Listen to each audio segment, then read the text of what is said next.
Prontinho. Bom, pessoal, o assunto que a gente começa a discutir na aula de hoje, ele é um assunto que, em qualquer vestibular que você for prestar, vai aparecer uma questão de interação molecular. Pensando no Enem, todo ano tem uma questão que envolve ponte de hidrogênio, conceito de polaridade maior ou menor. Então, o nosso objetivo é falar um pouquinho sobre a relação de polaridade com interação molecular e o que que essas duas coisas, que na verdade são conceitos microscópicos, vão interferir nas propriedades de uma substância. Então, eu vou tentar fazer um esquema, meio que como um mapa mental, para que a gente possa correlacionar essas coisas, tá? Então, vamos lembrar que moléculas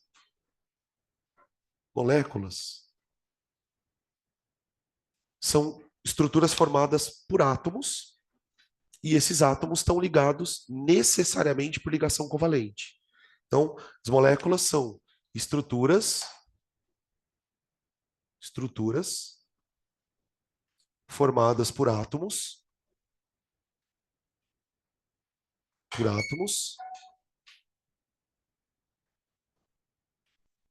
unidos por ligações covalentes.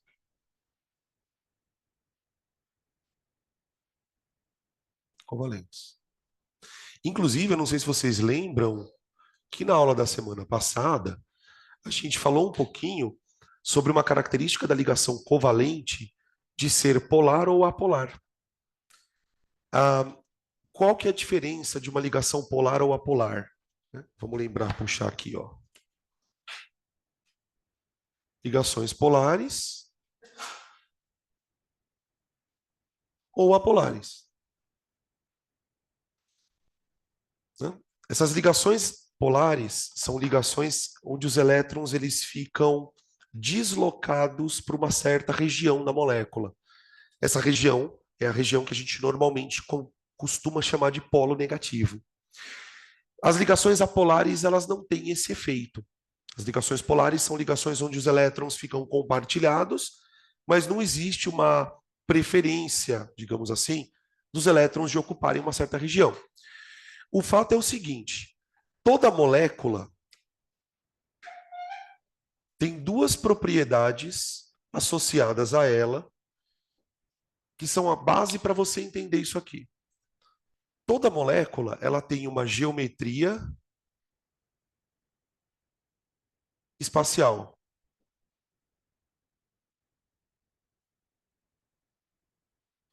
A geometria, digamos assim, nossa, ficou muito Marcelão agora, né? Tava contando o pessoal de canto outro dia o Marcelão me ligou, né? Adivinha quem é? Puta, sério? Não sei, Marcelão. Ai, ai. E ele é rouco desde que eu conheço ele, velho. E aí, qual que é o lance? Então, eu tô dando umas marceladas, tá? A geometria espacial, gente, basicamente é a forma tridimensional da molécula. Talvez você deva ter visto o professor de química falando assim: a água é uma molécula angular, o metano é uma molécula tetraédrica. E aí, gente, como a gente obviamente tem muito pouco tempo de aula, tem toda uma teoria sobre geometria espacial escondida aqui, tá? No curso dos isoladas, tem uma aula que eu dou para eles que explica como que a gente descobre a geometria de cada molécula. Como que eu explico por que que o metano é tetraédrico? Como que eu explico por que que o CO2 é linear? Então, esse contexto, esse conhecimento, esses conceitos de geometria espacial, digamos assim, eles precisam estar dominados para você entender a interação molecular. Além da geometria molecular, a molécula tem uma polaridade.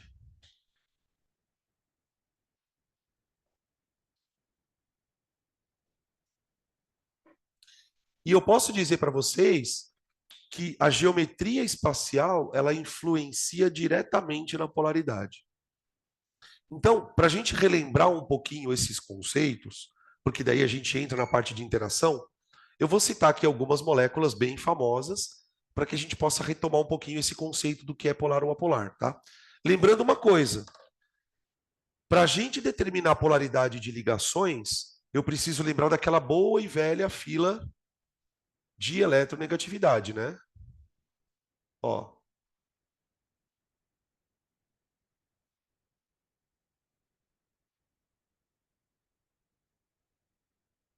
Uhum. Aqui, ó. Tá? Essa é a fila em ordem crescente de eletronegatividade. Tá? A eletronegatividade ela aumenta para o flúor.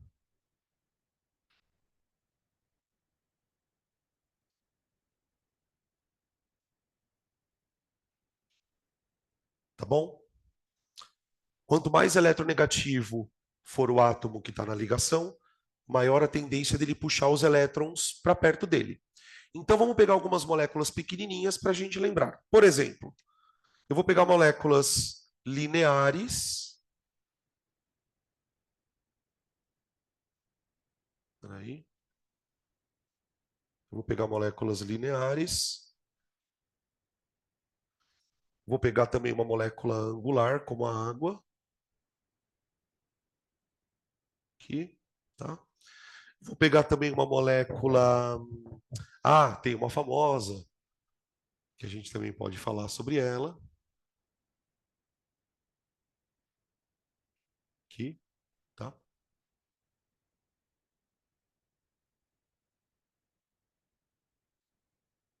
Então é assim, ó. Para a gente descobrir se uma molécula é polar ou apolar, a primeira coisa é determinar a geometria espacial. Feito isso, o que a gente faz?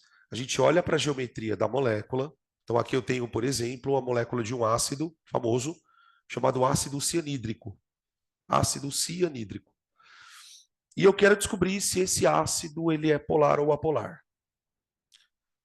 O que a regrinha diz? Ela fala assim, ó, você olha para cada uma das ligações e classifica a ligação em polar ou apolar. Essa classificação vai depender, evidentemente, da lista de eletronegatividade. Então, por exemplo, aqui eu tenho uma ligação entre um carbono e um hidrogênio. Na fila de eletronegatividade, o carbono aparece mais à esquerda do hidrogênio. Isso significa dizer, então, que numa escala de puxar elétrons, o carbono tem uma tendência maior que o hidrogênio. Então, essa ligação aqui, que na verdade são elétrons compartilhados, nessa ligação, os elétrons ficam mais próximos do carbono do que do hidrogênio. Isso é uma ligação polar. E para representar isso, a gente faz o seguinte: a gente desenha aqui uma flechinha, ó, como se fosse um vetor, tá? Esse vetor, ele vai só servir para indicar para a gente que essa ligação aqui, ó, tem o carbono puxando os elétrons para perto dele. Tá? Aí eu vou olhar aqui na ligação CN. Ligação CN. Na ligação CN, eu tenho carbono ligado a nitrogênio, um elemento extremamente eletronegativo com um elemento de baixa eletronegatividade. Então aqui, o nitrogênio exerce o efeito de puxar elétrons. Então eu desenho a outra setinha. Ok? Cada setinha dessa representa uma polarização. E aí o que eu observo? Eu tenho duas setinhas mostrando dois efeitos puxando elétrons para o lado direito. Certo? Agora, olha que curioso. Nem toda molécula é assim. Por exemplo, olha para essa daqui. Essa molécula aqui, ela tem o mesmo formato dessa, as moléculas lineares. Só que na hora que a gente vai analisar as ligações, olha que coisa que acontece. Aqui eu tenho ligação C dupla O, na qual o oxigênio, olha aqui, ó, puxa elétron do carbono. Então, aqui, ó, CO, ó. E aqui também CO.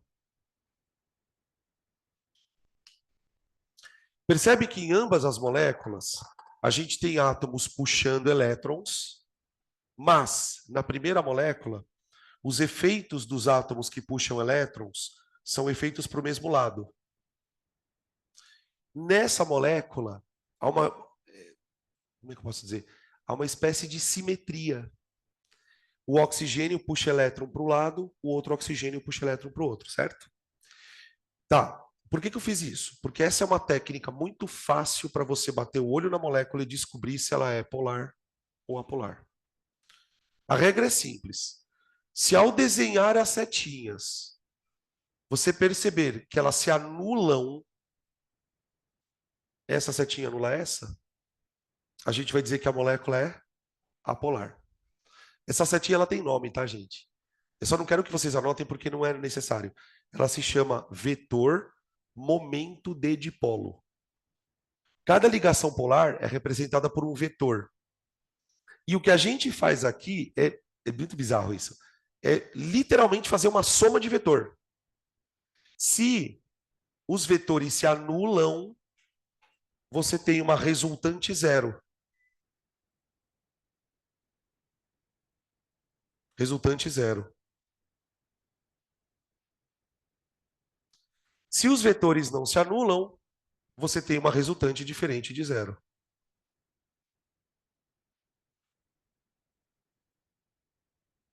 Tudo bem? Tá, mas e daí, Danilo?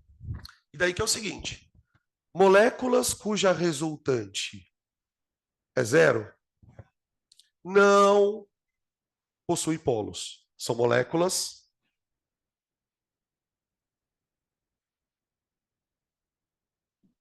apolares.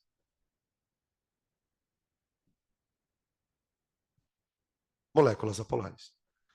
Moléculas nas quais a resultante não é zero, ou seja, de alguma maneira esses vetores não conseguem se anular, eu vou chamar de moléculas polares.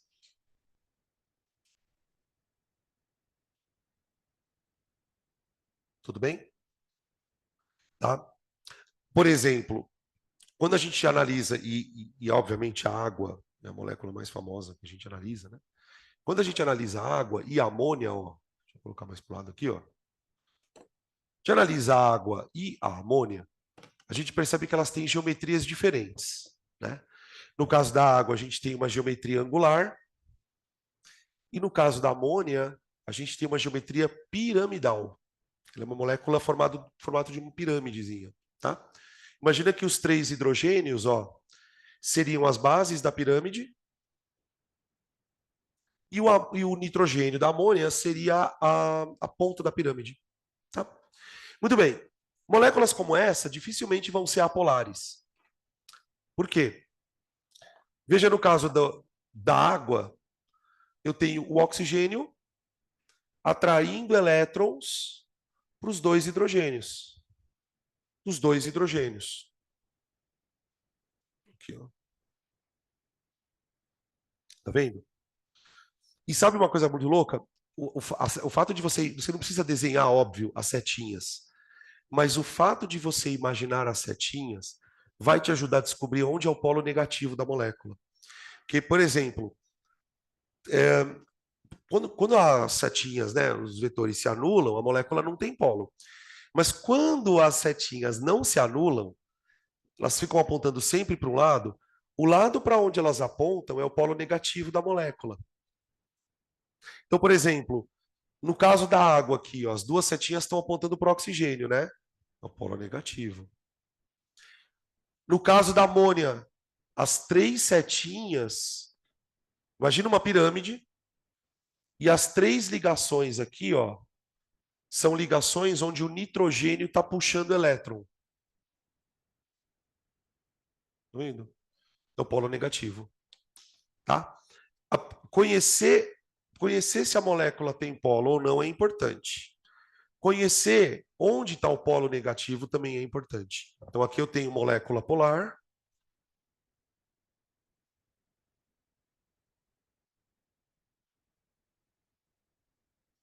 e aqui também.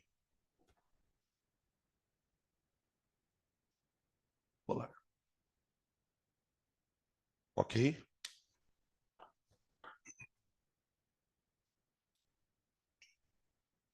Ok. Então, é claro que depois que você estuda um certo tempo, talvez alguns de vocês já tenham um pouco mais de experiência em tipo, estudar esse tipo de assunto, você vai meio que memorizando polaridade de moléculas. Algumas dessas mais famosas a gente memoriza. Mas o fato é que, se aparece uma molécula na tua frente que você nunca viu, sobretudo se for uma molécula pequena, a geometria vai determinar muito da polaridade. O fato é, existe molécula polar, existe molécula apolar. Muito bem. A partir do momento que você entende isso, a gente pode passar para uma outra situação. Por quê? Relação, polaridade, interações. Gente, quando a gente começa a estudar química, principalmente no começo do ano, principalmente no cursinho, que o volume de matéria é enorme, né? A gente sempre começa estudando química falando de estado físico, mudança de estado, curva de aquecimento. E uma das coisas que a gente fala no começo do ano é que o que diferencia o estado físico sólido, líquido, gasoso, é a interação entre moléculas. Quando a gente pensa no estado sólido, a gente pensa no estado onde as moléculas estão muito próximas uma da outra. Você praticamente não tem espaço vazio no sólido. No líquido, quase a mesma coisa. Já o gasoso, não. E uma das coisas que a gente precisa se perguntar é: mas afinal de contas, o que faz uma molécula ficar perto da outra? Para que uma molécula consiga se aproximar da outra e ficar perto, é preciso que, de alguma maneira, essas moléculas interajam. E essas interações são as forças intermoleculares. Essas interações, gente, você tem duas coisas importantes sobre elas. Três, na verdade. As interações, elas são atrativas. Então, as moléculas, elas têm uma capacidade própria de se atraírem e a gente tem evidências muito claras disto, tá? Eu vou falar uma coisa que é meio idiota, mas explica muito de interação molecular. Quando você enfia sua mão na água, a água é uma substância, ok? Sua mão tem pele, não tem? Quando você enfia sua mão na água, você já reparou que depois que você tira a sua mão do balde, sua mão tá molhada? É sério. Se a sua mão ficou molhada, é porque a água de alguma maneira ficou grudada na sua pele. Se não existisse nenhuma comunicação entre a sua pele e a água, ia acontecer uma coisa bizarra. Você enfiar a mão, ia tirar, ela ia sair seca. A água interage com a sua pele. Eu estou falando da pele, mas pode ser com qualquer outra coisa. Essas interações são atrativas. Tudo bem. Segunda regra do jogo. Essas interações, elas aumentam com a polaridade. E é aqui que está a razão pela qual eu preciso saber se uma coisa é polar ou apolar. Vou explicar. Quando a gente aprende polaridade na escola, obviamente, porque a gente está aprendendo pela primeira vez, porque no ambiente escolar às vezes a gente tem que correr com o conteúdo, enfim. A gente aprende assim: polaridade. Ou eu sou polar ou eu sou apolar. No entanto, a coisa não é bem assim. Quando a gente tem moléculas polares, como por exemplo a água, a amônia, a gente consegue classificar essa polaridade em certos graus. Tipo assim, ao invés de eu pensar que só existe polar e apolar, eu vou pensar que existe apolar, polar e muito polar. Tipo, existe um grau de polaridade. Existem coisas que são pouco polares, existem coisas que são muito polares. Se você trouxer isso para tua cabeça, essa frase começa a fazer um pouco mais de sentido. Ó. Eu tenho, de maneira geral, três tipos de forças intermoleculares. Uma força intermolecular que é considerada fraca, uma considerada moderada e uma considerada forte. Isso por quê? Por causa da polaridade. Já vamos falar sobre isso. Terceira coisa que você precisa saber sobre forças intermoleculares.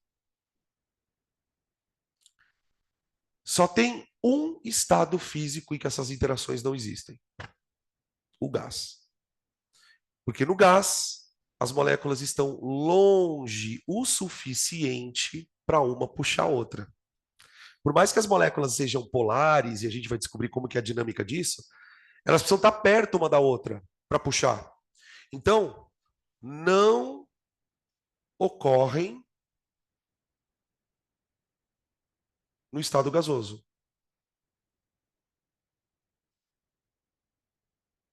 No gasoso. Ok? E aqui, gente, eu peço especial atenção.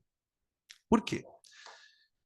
As forças intermoleculares não ocorrem no estado gasoso porque as moléculas estão afastadas. Mas elas ocorrem no estado sólido e no líquido. Então significa que se eu quiser pegar um líquido e transformar ele em gás, o que eu tenho que fazer com as forças intermoleculares? Cortar. O processo de ebulição, eu vou falar primeiro, depois você escreve, a gente escreve, tá? O processo de ebulição é um processo onde há quebra de interação molecular. Para você ferver um líquido, para você fazer um líquido passar para o estado gasoso, você tem que destruir essas interações, tá? Então vou escrever aqui, ó. O processo de ebulição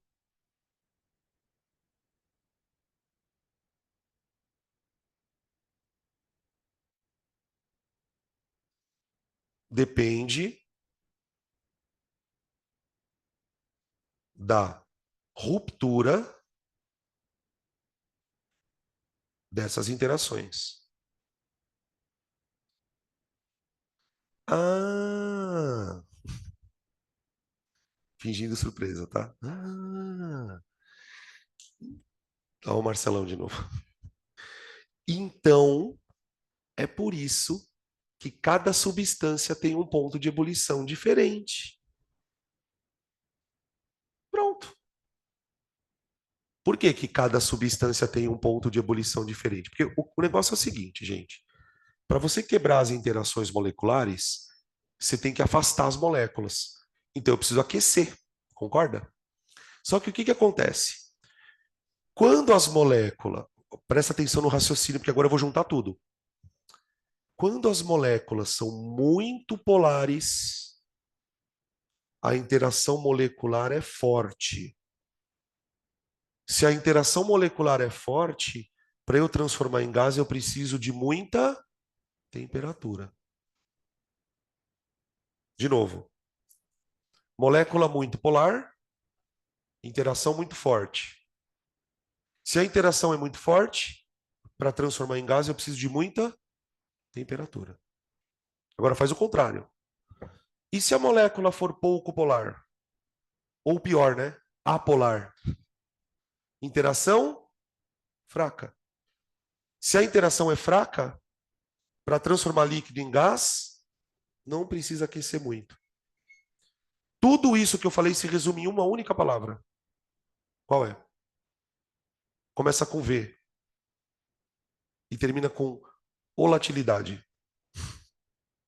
Tudo isso que eu estou falando aqui, gente, nada mais é do que volatilidade.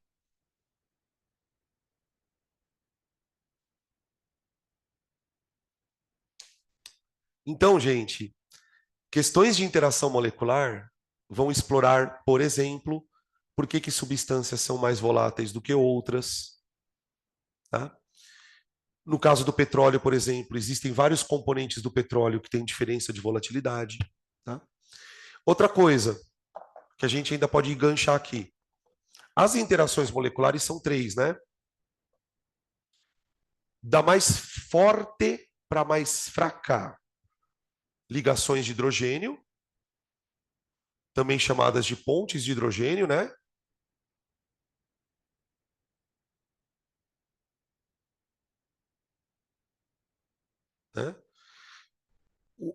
quando eu fazia cursinho, o que me fez olhar para ela e falar, realmente você é pica, é quando a gente aprende que a ligação de hidrogênio, ou a ponte de hidrogênio, é a força intermolecular que segura as duas fitas do DNA. Mano, uma força para segurar duas moléculas de DNA, velho, ela tem que ser muito forte, tá? As bases nitrogenadas das dupla hélice, elas interagem por ponte de hidrogênio, tá? Ok. Depois da ponte de hidrogênio, a gente tem uma outra chamada de força de dipolo permanente.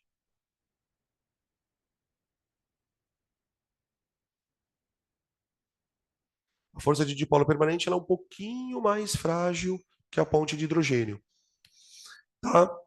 E essa daqui, a última é a força de dipolo induzido. Induzido.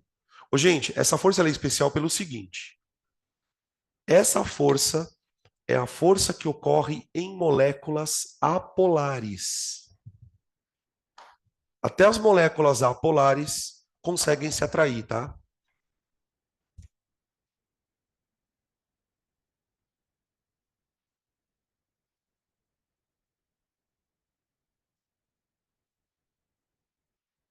Tá bom? Ô, gente, as pontes de hidrogênio, elas acontecem em situações muito específicas.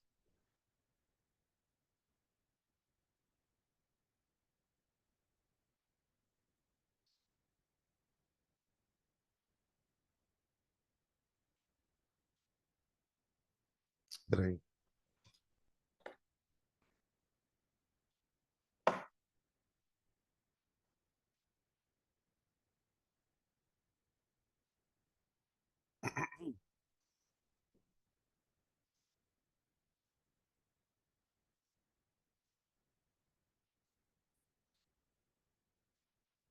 Ó. As moléculas que fazem pontes de hidrogênio, elas são muito específicas. Tem uma porrada que faz na natureza, tá? Mas comparada com as outras, é um número menor. Para uma molécula interagir por ligação de hidrogênio, ela precisa ter na sua estrutura grupos hidroxila ou nitrogênio ligado a H, tá? A presença dessas duas, vamos dizer assim, desses dois fragmentos de molécula farão com que a molécula seja muito polar. E as moléculas que são muito polares se atraem por pontos de hidrogênio. Gente, essas atrações, tipo forte, né, ponte de hidrogênio, nananã, todas elas acontecem do mesmo jeito, que é basicamente o seguinte: imagina que isso aqui seja uma molécula e isso aqui seja uma outra molécula. Estou desenhando qualquer coisa, pessoal, sei lá, um protozoário. Uma molécula é uma molécula. Imagina que essa molécula tenha polos. Você tem um polo positivo e um polo negativo. Esse polo positivo e negativo, ele pode ser um polo muito forte ou mais ou menos. Quando uma molécula que também tem polos se aproxima, ocorre aqui, ó, uma atraçãozinha. Não é que as moléculas chegam a ficar grudadas uma na outra, a molécula não liga na outra. Mas aqui existe uma espécie de força invisível que mantém essas moléculas atraídas, tá? É aqui que aparece as forças intermoleculares, tá? Essas forças, gente, elas mantêm as moléculas coesas, ou no estado líquido, ou no estado sólido, tá? Então, as mudanças de estado necessariamente envolvem a mudança dessa interação, tá? Quando eu passo uma substância do estado sólido para o líquido, as forças intermoleculares não chegam a romper, diminui um pouquinho. Agora, quando eu vou do líquido para o gasoso, aí já era, acabaram as interações, tá bom? Beleza? Outra coisa que eu queria comentar também, gente, para lembrar, é a relação entre forças intermoleculares,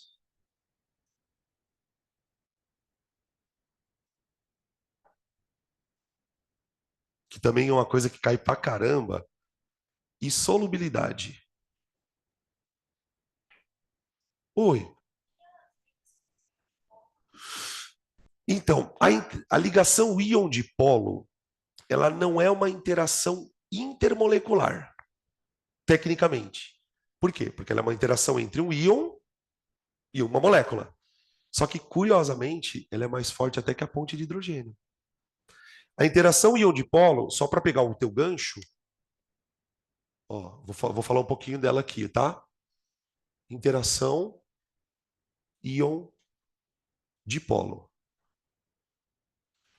O que ela tem de diferente das três aqui? A ponte de hidrogênio é uma interação entre duas moléculas. A força de dipolo permanente é uma interação entre duas moléculas. A força de dipolo induzido é uma força entre duas moléculas. Só que nós sabemos que íons podem interagir com dipolos. Só uma coisa importante, né? O que significa a palavra dipolo? Molécula polar. Então, por exemplo, uma coisa que a gente aprende muito lá numa outra parte da química, né? Peraí. Sal. Cloreto de sódio. Cloreto de sódio é um sal. Vocês já ouviram falar que sais são também chamados de eletrólitos? Por que a gente dá esse apelido para um sal? O sal é um tipo de substância formada por íons grudadinhos, cátion, ânion, numa estrutura rígida. Aí eu ponho o sal na água e aí acontece o milagre da dissociação. Eu estou dizendo milagre pelo seguinte: não é estranho uma carga positiva ficar longe da negativa? Isso acontece na água. A dissociação é um processo que acontece na água. Para explicar a dissociação, a gente pode olhar para essa interação que você está citando aí. Porque, veja, o sódio é um íon e a água é um dipolo. Só que, gente, a água é um dipolo e é aí que entra a história de você saber onde é o polo positivo e negativo. Quer ver, ó? Volta aqui um pouquinho. Olha aqui na água. Onde está o polo negativo dela? Aqui, não é? Onde estão os polos positivos? Aqui. Então a água, ela pode ser atraída por um cátion, mas ela pode ser atraída por um ânion. Então o que acontece para um sal dissociar? Tem que haver uma interação íon-dipolo. O que acontece? O sódio, cátion, e o cloro, ânion, eles são, no momento que você põe o sal na água, as moléculas de água começam a separar os íons, porque elas vão literalmente puxando os íons para longe um do outro. Para manter esses íons separados, o que a água faz? Ela começa, as moléculas de água, né? Porque a água é o solvente, então tem bastante água ali dentro. As moléculas de água, elas começam a envolver os íons assim, ó. Um monte de molécula de água.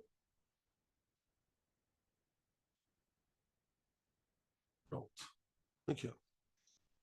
A parte negativa das águas é atraída para perto do sódio. E aqui acontece a interação íon-dipolo. É aqui. Tá? Isso aqui é uma força intra, ou melhor, inter-íon-dipolo. Tá?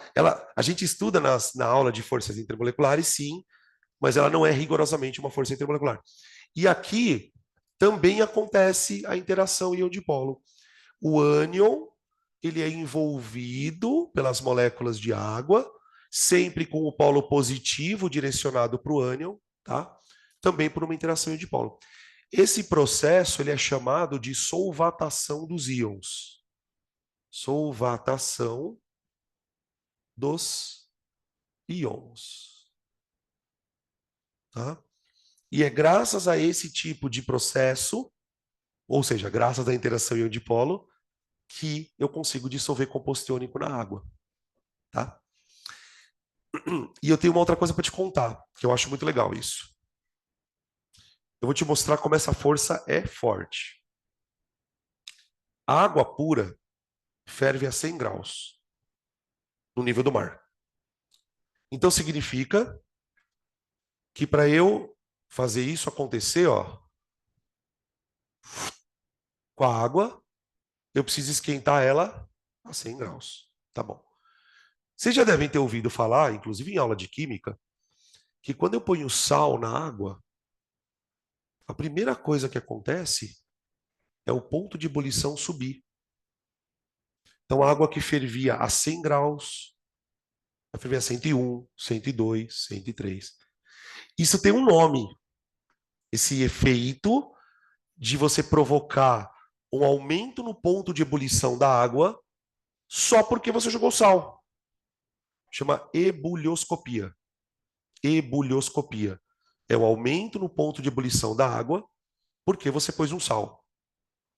A pergunta que não quer calar é: por quê? Por que que o fato de ter sal dentro da água faz aumentar o ponto de ebulição? O sal segura. Quando a água está no estado puro, o que que segura as moléculas de água no estado líquido? A ponte de hidrogênio.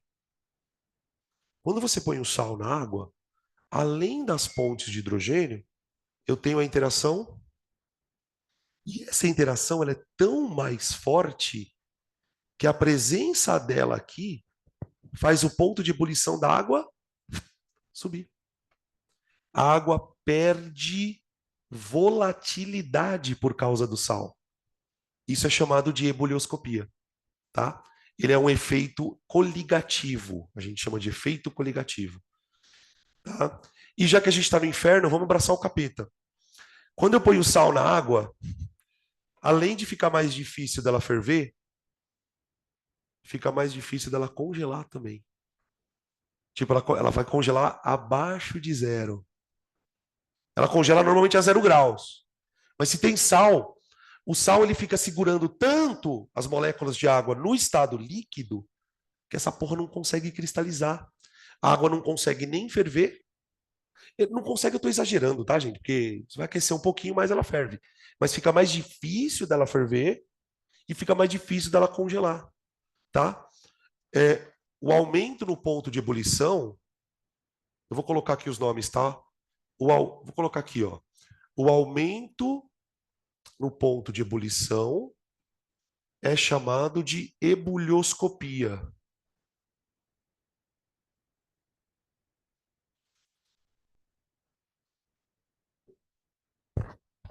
E a queda no ponto de congelamento chama-se crioscopia,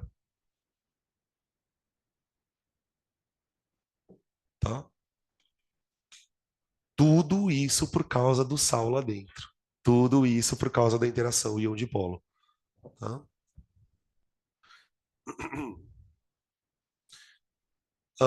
Então, tudo bem até aqui, gente? Obrigado pela Prof, pergunta, viu? Oi, tem como dar um zoom? tem. Obrigada. Aqui, ó. Peraí. Aqui.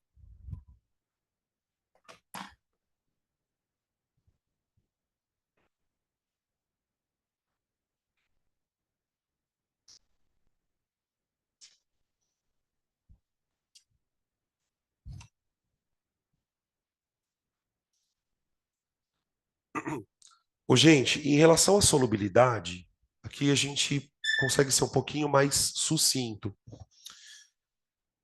Forças intermoleculares e solubilidade. Gente, para uma coisa dissolver na outra, as moléculas precisam se comunicar, precisam interagir. E essa interação depende de forças.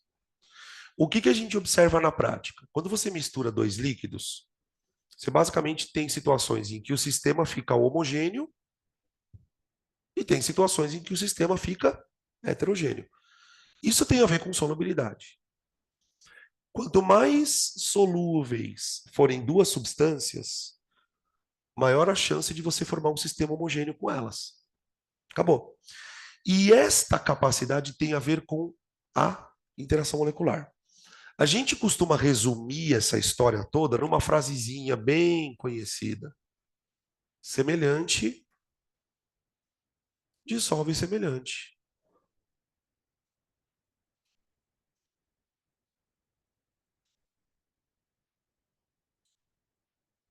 Semelhante. Mas semelhante no quê? Nas interações. Então, por exemplo, eu sou água e eu faço ponte de hidrogênio. Então, se você quer se dissolver em mim, você tem que interagir comigo por ponte de hidrogênio. Quanto mais parecidas forem as moléculas, maior vai ser a semelhança entre as interações. Mais solúvel vai ser a substância na outra. Então, por exemplo, por que que uma substância polar não dissolve numa apolar? Eu sei que essa frase você já ouviu mil anos, né? Polar com apolar não dá. Mas por que caralho não dá? Porque polares interagem por ponte de hidrogênio ou de polo induzido. E apolares, desculpa, de polo permanente, né? E apolares interagem por não comunica. É como se a molécula fosse capaz de se comunicar. Mas se eu faço ponte de hidrogênio, eu consigo me comunicar melhor com uma molécula que faz ponte de hidrogênio. Se eu sou apolar, eu vou me comunicar melhor com substâncias apolares, por conta do tipo de interação que é parecida. Tudo bem? Tem moléculas que conseguem interagir com polares e apolares, como, por exemplo, sabões e detergentes. Né? Você já deve ter. O sabão é uma coisa famosa pra cacete em aula de orgânica, gente. O sabão e os detergentes são moléculas meio duplas nesse quesito. Eles conseguem se dissolver em coisas como a água, que são líquidos extremamente polares, né? E conseguem se dissolver em coisas como gordura. Então aqui vale a pena citar três palavrinhas, tá? Olha só.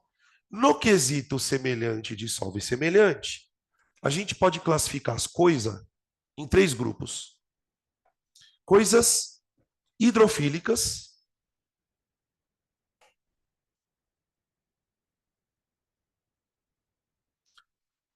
o que são substâncias hidrofílicas? São substâncias que interagem por pontos de hidrogênio ou por dipolo permanente e ainda conseguem se dissolver na água. O álcool, as vitaminas, como por exemplo a vitamina C, que vocês estudam lá na biologia, e eu falando, e o pessoal sem olhar, desculpa, tá? Então, substâncias hidrofílicas são substâncias que interagem com água, acabou. Tem proteína hidrofílica, vitamina hidrofílica, uma série de coisas. Você tem as substâncias que não interagem com água, que seriam as hidrofóbicas. As hidrofóbicas costumam interagir com gordura. Gordura estaria no outro extremo, vamos dizer assim, da água. Então você tem as substâncias lipofílicas.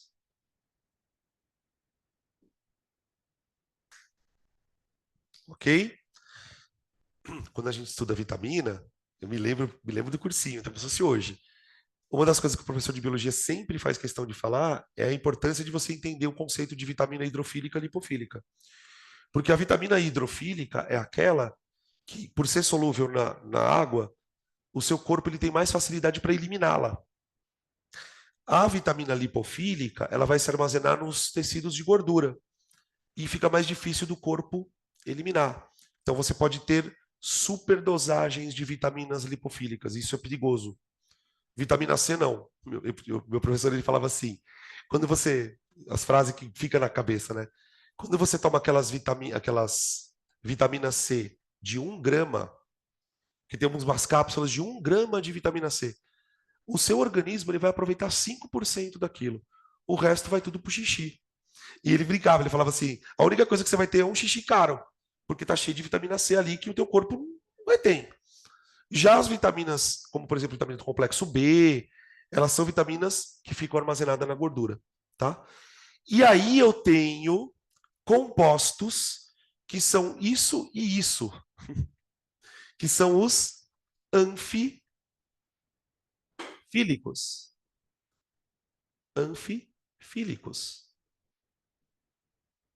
Aqui na categoria dos anfifílicos, a gente tem os sabões e detergentes.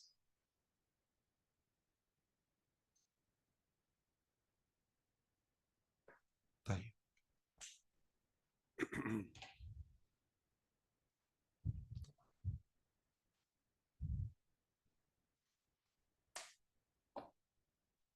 Esse é o mapa de resumos. Tá bom? Agora a gente pode pegar algumas questões e dar uma sapiada nas perguntinhas, tá?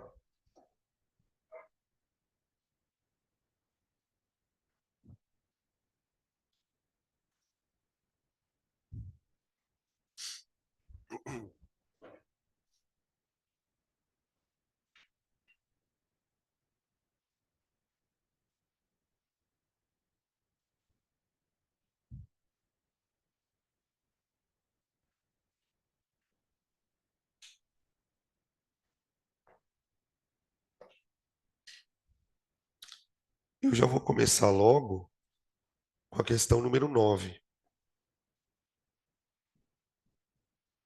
A questão 9 é uma questão muito boa.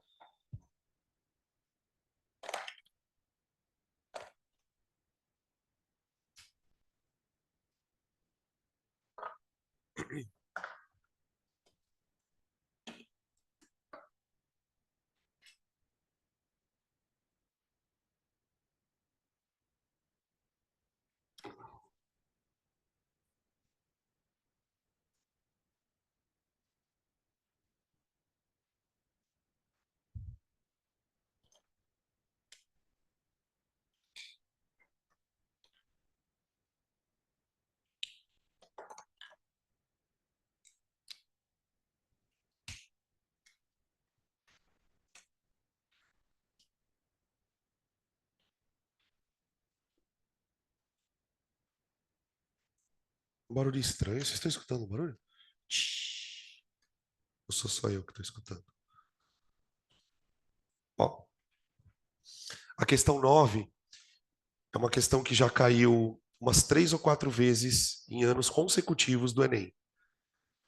Cada ano eles inventam uma história, mas a questão sempre termina na história do semelhante dissolve semelhante.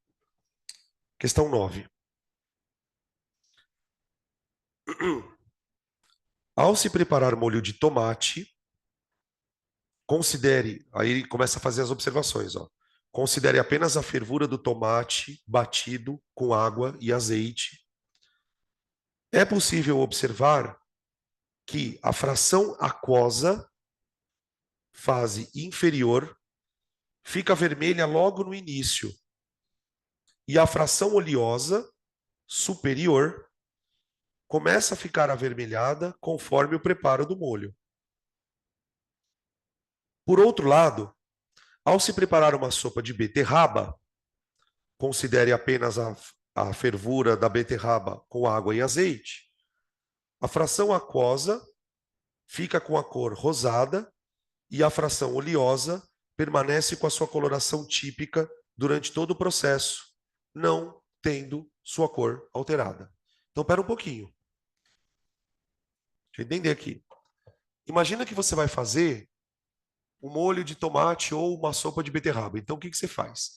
Você põe água, o legume, ou no caso o tomate ali, picado, e põe um pouco de óleo. E aí imagina o seguinte, no caso do tomate, imagina aqui a panela, panelinha.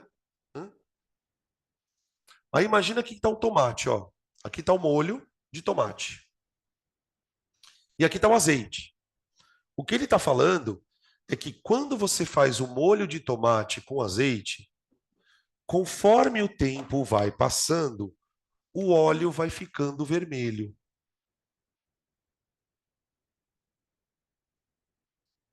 E se eu fizer isso, só que com a sopa de beterraba, o que acontece?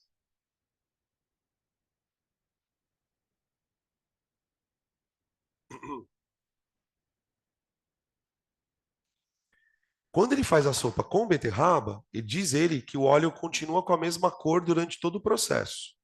Tá? Eu vou repetir o enunciado para você entender com clareza. Ó. Ao se preparar molho de tomate, considere apenas a fervura do tomate com água e azeite. É possível observar que a fração aquosa fica vermelha logo no início e a fração oleosa superior, inicialmente com a cor característica, começa a ficar avermelhada conforme o tempo passa. Por outro lado, ao se preparar uma sopa de beterraba, considere apenas a fervura da beterraba, a fração aquosa fica com a cor rosada e a oleosa permanece com a sua coloração típica durante o processo. Gente, por que isso acontece? O óleo é uma substância totalmente diferente da água. Então, existem situações em que você põe óleo para cozinhar um alimento e no alimento existem substâncias que são solúveis no óleo. Então, se você misturar o óleo aqui dentro, o óleo, ele literalmente extrai alguma coisa do tomate. Isso é uma extração. Só que quando ele cozinha com a beterraba, o óleo não consegue extrair. Tudo bem? Beleza? Ok. Aí eu não sei se vocês perceberam que, de maneira, entre aspas, despretensiosa, ele coloca as estruturas de duas substâncias que tem no tomate e na beterraba. No tomate tem uma substância aqui chamada de licopeno. E na beterraba tem uma outra aqui que é não sei o que lá. Ele bota as duas estruturas. Considerando as informações apresentadas no texto e no quadro, a principal razão para a diferença de coloração que é da fração oleosa é item A. A fração oleosa fica mais quente do que a aquosa, degradando a betanina, o mesmo não observado com o licopeno, devido à sua cadeia carbônica longa. O que acontece aqui não tem nada de degradação. A substância não quebra com o calor. O que acontece é que o óleo consegue extrair a substância do tomate, porque essa substância deve ser lipofílica. E a substância da beterraba, que não é extraída pelo óleo, não é lipofílica. É simples. A coisa é bem simples. Tá? B. Está mais exposta ao ar, nada a ver. Esquece. É apolar e a betanina polar, havendo pouca interação, o mesmo não observado no licopeno, que é apolar, irá interagir com o azeite. A fração oleosa, ela é o quê? Apolar. E a betanina é polar. Então, essa primeira parte está certa. Fração oleosa, apolar, e a betanina polar, havendo pouca interação. O mesmo, aí ele continua, o mesmo não é observado com o licopeno. Por quê? Porque o licopeno é apolar. Se ele é apolar, ele consegue ser extraído pelo óleo. Tá? Então, a alternativa C é a alternativa correta na questão. Agora, deixa eu fazer uma pergunta. O que me faz olhar na molécula de licopeno e perceber que ela é apolar? Se você olhar para a molécula de licopeno, gente, ela é um hidrocarboneto. E hidrocarbonetos são apolares. Agora, olha para a molécula que tem na beterraba. Tá cheio de OH, não tá? Mano, molécula que está cheio de OH, gente, é molécula que faz ponte de hidrogênio. Se faz ponte de hidrogênio, é solúvel em água. Ok? Tá? Então a resposta é C, de casa. Agora eu quero fazer a questão, então a questão 9C. Eu quero fazer a questão 8, gente. Talvez você já tenha visto essa 8 várias vezes. Ela é muito famosa. Muito, muito, muito, muito, muito famosa.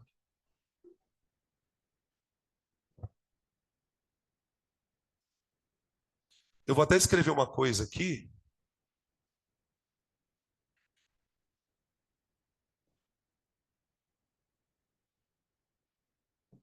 Ó, antes da gente fazer a questão, eu preciso contar para vocês uma coisa. Forças de dipolo induzido. As forças de dipolo induzido, elas são uma força um pouco estranha. Eu vou explicar por quê. Porque a primeira coisa que a gente aprende dela no cursinho, na escola, é que ela é uma força de interação fraca. Tudo bem? Então significa que normalmente moléculas que interagem por esse tipo de força têm facilidade para evaporar. Porque as interações são fracas. Tudo bem, só que essa força, gente, ela não é sempre fraca.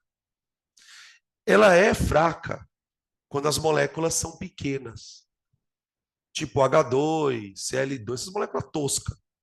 Agora, quando a gente vai para a orgânica, o negócio muda.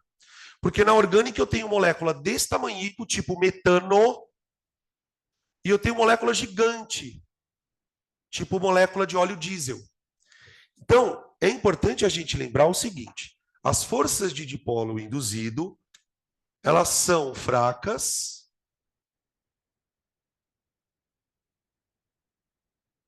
em moléculas de cadeia pequena.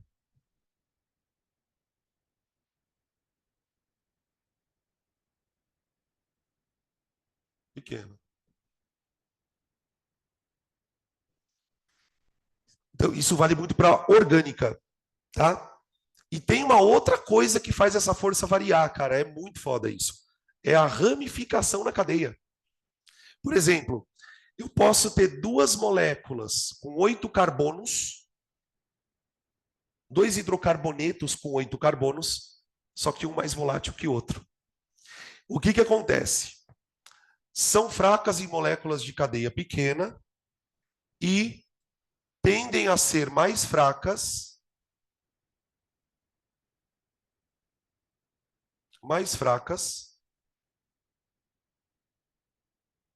em cadeias ramificadas.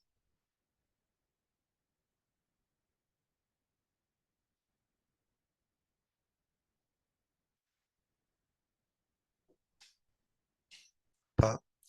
Então, é uma força que tem uma, vamos dizer assim, uma flexibilidade. Ela pode ser muito forte, tanto é que tem composto do petróleo que tem ponto de ebulição maior que a água. Então, quer dizer, às vezes, essa interação de dipolo induzido, ela pode ficar mais forte até do que uma ponte de hidrogênio.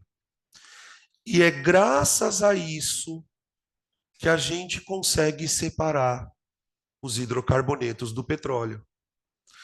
Porque se eu tenho uma mistura de um monte de hidrocarboneto, deu uma marcelada de novo, né? É só começar a falar essas coisas de geografia que dá marcelada, pode ver. Porque o que acontece? O petróleo é uma gororoba de hidrocarboneto. Tem hidrocarboneto de 1 carbono, 2, 3, 4, até 20 e poucos.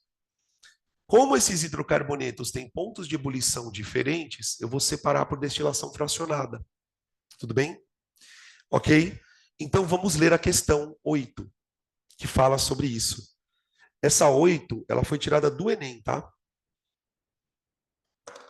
Também, essa daqui já caiu umas 3 vezes no Enem. E exatamente a mesma questão. Ele fala o seguinte, ó. O petróleo cru encontrado em praias é reaproveitado na fábrica do sertão cearense. O petróleo cru que tem atingido as praias do Nordeste está sendo reaproveitado no sertão.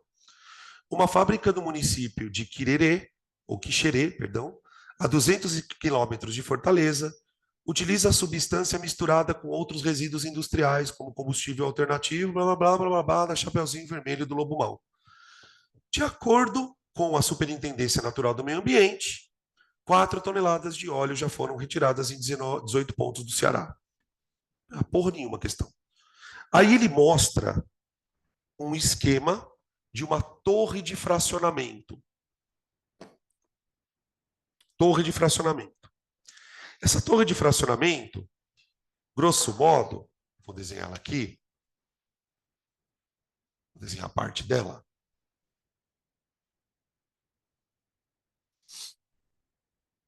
Ela tem aqui uma saída. Está escrito 1. Aí aqui eu tenho algumas saídas laterais. 2, 3, 4. Isso. Opa. E. Puta, tem até a 5 aqui embaixo. 2, 3, 4. E tem até a 6 aqui no cu do forno. Desculpa, gente. Eu exagerei aqui. No cu do forno. Aqui. 1, 2, 3, 4, 5 e 6. E aí o negócio é o seguinte. Aqui do lado a gente tem uma casinha escrito assim, petróleo bruto. E aí depois tem aqui um sistema que vai aquecer o petróleo. Então, basicamente, gente, o que os caras fazem? Eles pegam o petróleo e aquece até essa porra virar um vapor. Mas vai tudo. Vai tudo. Gasolina, que tiver, você evapora. Você esquenta pra cacete isso aqui. Não pode ter uma molécula de oxigênio aqui dentro. Senão, adivinha o que acontece? Já era. E esse vapor é injetado aqui dentro. Dentro da torre. E aí o que acontece? Como é vapor, ele fica, sobe, fica tudo aqui, não é? Só que aí é que tá o Paranauê, gente. Por quê? Esse vapor vai subindo ali dentro, vai. Tá. Em cada um desses locais, o forno está numa temperatura. Aqui as temperaturas são maiores, aqui, porque estão mais perto do sistema de aquecimento. Aqui você tem as temperaturas menores. Então o que começa a acontecer? Você tem algumas substâncias que conforme vão aquecendo, vão subindo, vão esfriando, esfriando, esfriando. Tipo metano, por exemplo. Só que o metano, velho, ele não vira líquido nem fudendo aqui dentro. Ele virou vapor e vai embora e sai por aqui, ó. Então por aqui sai metano, etano, propano, butano. Só componentes pequenos. Componentes pequenos que são voláteis. E aí, nas outras frações, vão saindo outros componentes. Tudo dependendo do ponto de condensação. Então, aqui vem componentes um pouquinho maiores, aqui vem componentes maiores, maiores, maiores. Então, à medida que, quanto mais para baixo tiver a saída na torre de fracionamento, maior é o hidrocarboneto coletado. Então, aqui você coleta hidrocarbonetos de 4, de 5, 6, 7 carbonos e assim vai. Até aqui embaixo ficarem os hidrocarbonetos gigantes. Tá? E o exercício ele vai justamente fazer esse tipo de pergunta. Ele fala assim, ó, com referência à destilação fracionada do petróleo cru na imagem acima, assinale a alternativa correta. Lá em cima, velho, eu tenho que colocar o que for mais volátil. Então é gás, gás, gás, gás, gás. Tá. Depois, a gente pode ir tentando aqui. Então pode ser o A, ou B, ou E. O último componente é resíduo, mas as três têm resíduo. Agora, o que eu preciso decidir aqui? Se depois do gás vem a gasolina ou se depois do gás vem o querosene? Vem a gasolina. A gasolina, ela é um hidrocarboneto menor que o querosene. Gasolina. Gasolina ela vai ter entre 6 e 10 carbonos, em geral. Depois vem o querosene. Depois vem o querosene. Tá? Depois vem o querosene. Depois do querosene, então ficou gasolina, gás, gasolina, querosene. Pode ser a B ou pode ser a C, ou a E, perdão. Aí a maldade. Oi.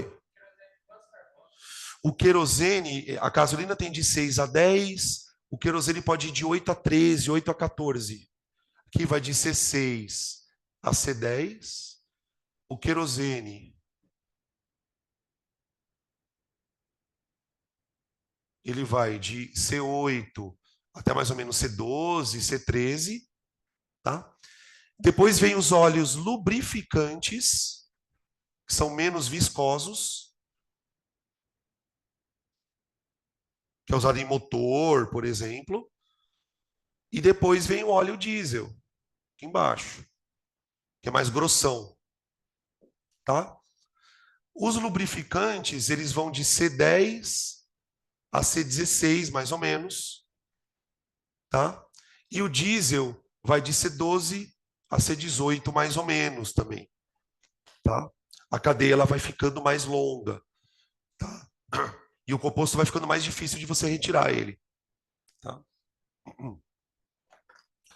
No caso dos petróleos, né? No caso dos petróleos, o que diferencia cada tipo de petróleo é a porcentagem que você tem de cada uma dessas. Oi?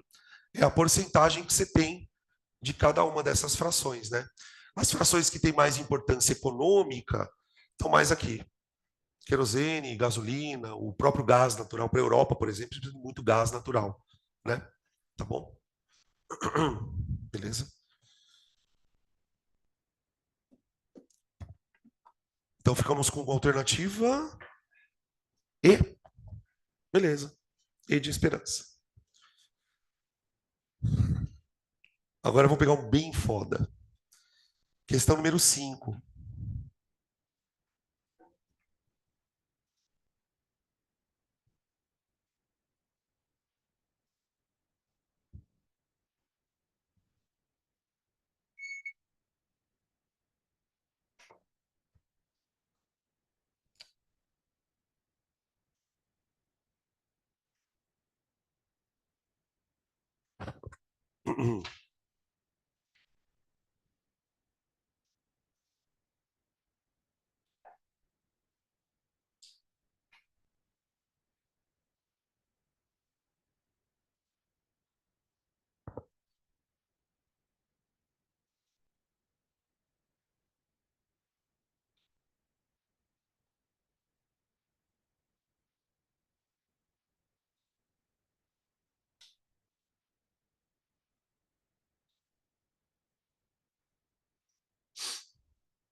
Pronto. E fala assim na questão 5. Os compostos um e 2 representados na figura. Ah, peraí, deixa eu só mostrar a câmera aqui.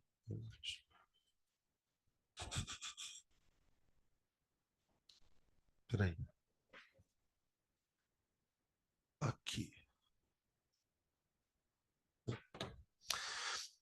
Os compostos um e 2 representados na figura são compostos orgânicos utilizados como solventes na indústria química e farmacêutica. A molécula 1 é um álcool. Tá vendo aqui, ó? Isso aqui, o que que é, gente? É um éter. Beleza. Na tabela, cada letra X, Y, Z e W pode representar somente o composto 1 ou o 2.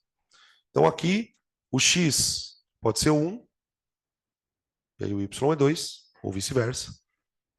E o Z, mesma coisa. Né? Na tabela X, na tabela de cima, ele coloca a pressão de vapor dessa substância e dessa quando ela está a 20 graus. A pressão de vapor do primeiro composto é 1,67 kPa, quilopascal.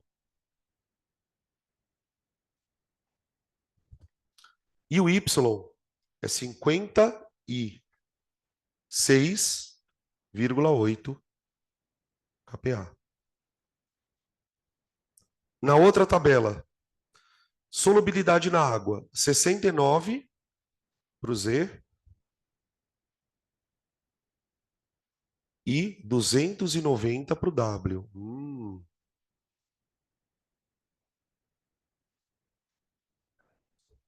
Hã? Ah, é que é 58,6, perdão. 58,6. Ali. E a pergunta ela é bem simples. Identifique X, Y, W e Z. Identifique quem é quem. Bom, ele está mostrando duas propriedades. A primeira delas, que é mais fácil de entender, é a questão da solubilidade na água. Agora, essa questão lá, Marcelão. Agora, essa questão da pressão de vapor, que porra é essa, gente? Imagina o seguinte: quando você deixa um líquido aberto, ele evapora. Simples. E esse vapor ele é desprendido com uma pressão.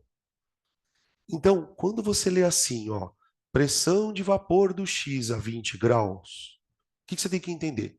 Se você deixar um frasco com esse cara, com algum deles, né, aberto a 20 graus, vai sair de lá de dentro um vapor com essa pressão. Em um deles. No outro, sai um outro vapor. Ei, de onde sai mais vapor? Do X ou do Y? Do Y.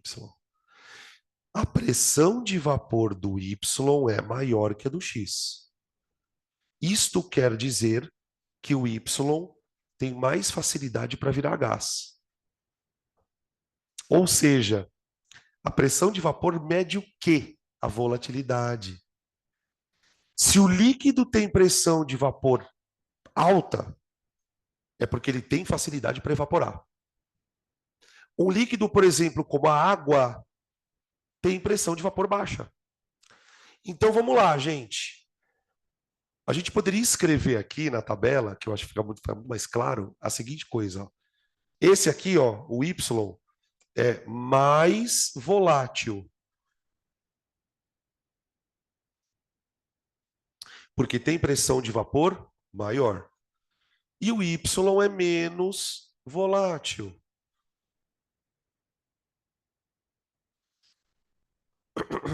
Tudo bem.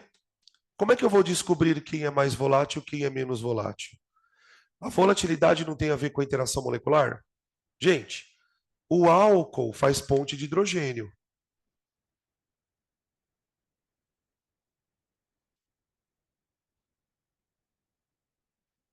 E o éter, hein, velho?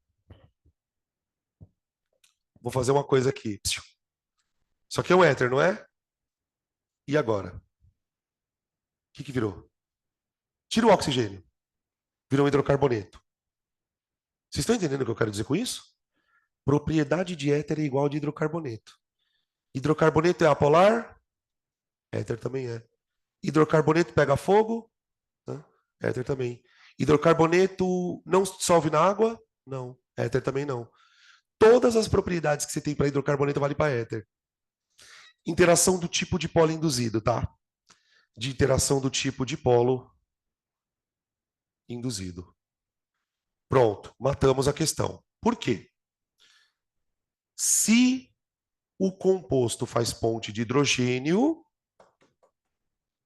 ele tem interação molecular forte. Portanto, ele é muito volátil ou pouco volátil? Pouco volátil. Então, este composto aqui, ó, é o X. É o X. Menos volátil. E sobrou para o éter o 2. Agora vamos para o outro. Quem é mais solúvel em água? Quem é mais hidrofílico? Portanto, ele é o mais semelhante à água. Ponte de hidrogênio. Esse aqui é o álcool.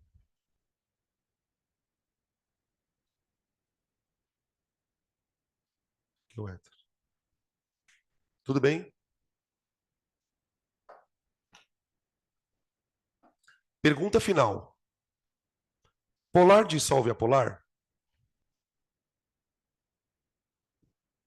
Pergunta final. Polar dissolve a polar?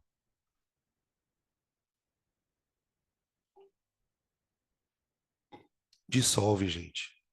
A melhor maneira de você perceber que dissolve está aqui. Então, cuidado, porque essa coisa de falar, fulano é insolúvel. Você quer ver um exemplo que eu quero mostrar para vocês? Isso eu preciso mostrar antes da gente ir embora.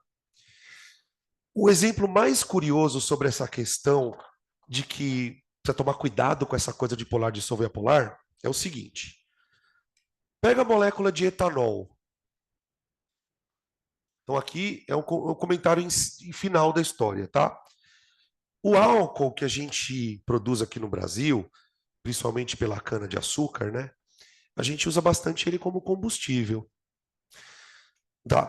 Quando você vai no posto e pede, põe álcool no carro, ele vai te dar o combustível etanol. Só que aquele combustível etanol, ele tem um pouquinho de água. Ele tem um pouco de água. O etanol é uma substância extremamente solúvel na água. Extremamente solúvel. E é muito fácil a gente justificar isso. As moléculas de etanol têm um grupo hidroxila, a água também tem um grupo hidroxila e interage por bonde de hidrogênio. Então, olha o perigo, né? A gente aprende lá na escola que a água é polar e o álcool também é polar. Então, até aqui, tá tudo lindo, maravilhoso. Semelhante dissolve semelhante, polar dissolve polar. Só que aí, o que acontece? Lá no posto de gasolina, do lado da bomba do álcool, tem uma outra bomba da gasolina. Eu, por exemplo, não tenho o costume de colocar álcool no carro. Então, eu ponho gasolina. Quando eu peço gasolina, o que o frentista me serve? Gasolina com etanol. A gasolina que a gente usa no nosso carro não é pura. E o motivo disso não é nenhum específico, é para deixar a gasolina mais barata. O álcool, ele barateia a gasolina. Então, tipo, por lei, a gente consegue, você pode colocar na gasolina até 25% de álcool.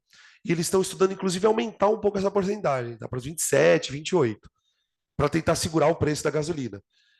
Só que a gasolina é feita de hidrocarbonetos. E um dos hidrocarbonetos mais famoso é o 2,2,4 trimetil pentano, conhecido na boca de fumo como isoctano. Olha a fórmula da gasolina. Isso é um hidrocarboneto. Portanto, tecnicamente, ele é apolar. Agora, olha o problema.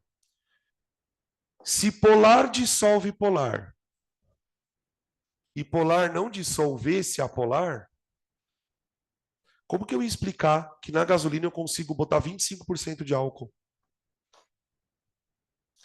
Então, veja, nunca mais use esse termo, polar dissolve polar, apolar dissolve polar. A coisa é um pouquinho mais complicada. Quando a gente fala que semelhante dissolve semelhante, nós não estamos falando da polaridade. Nós estamos falando da força intermolecular. Então, como é que eu explico o álcool dissolver na gasolina? Porque ele faz ponte de hidrogênio com a água. Olha o que eu estou falando agora.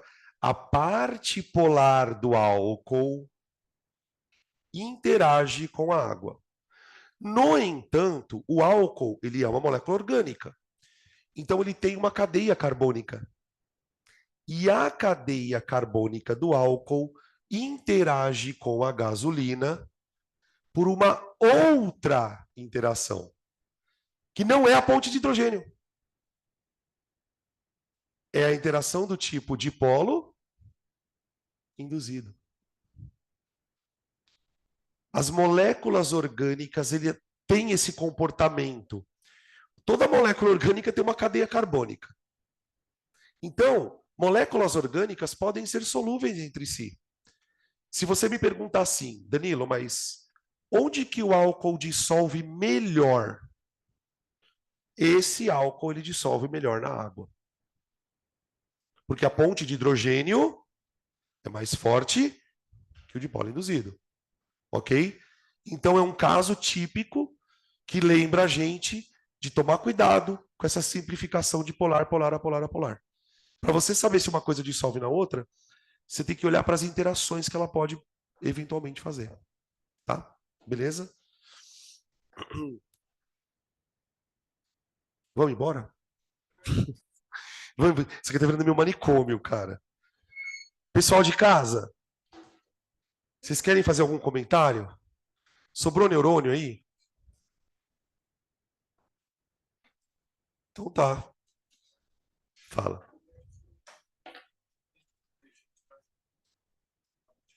Exatamente. No caso dos sabões e detergentes, a parte apolar do detergente é melhor do que a parte do sabão. O sabão é meio de baixa qualidade, mas é isso sim. É a interação dupla. No caso dos sabões e detergentes, a interação. Agora ficou muito foda. Ixi. Alô. No caso dos sabões e detergentes, a parte polar do sabão interage com a água por meio de interação íon-dipolo e com a gordura de polo induzido. Tá? Beleza? Gente, é isso. Sábado, 8 horas. Quem não quiser vir, fique em casa e aí eu mando o link para vocês, tá?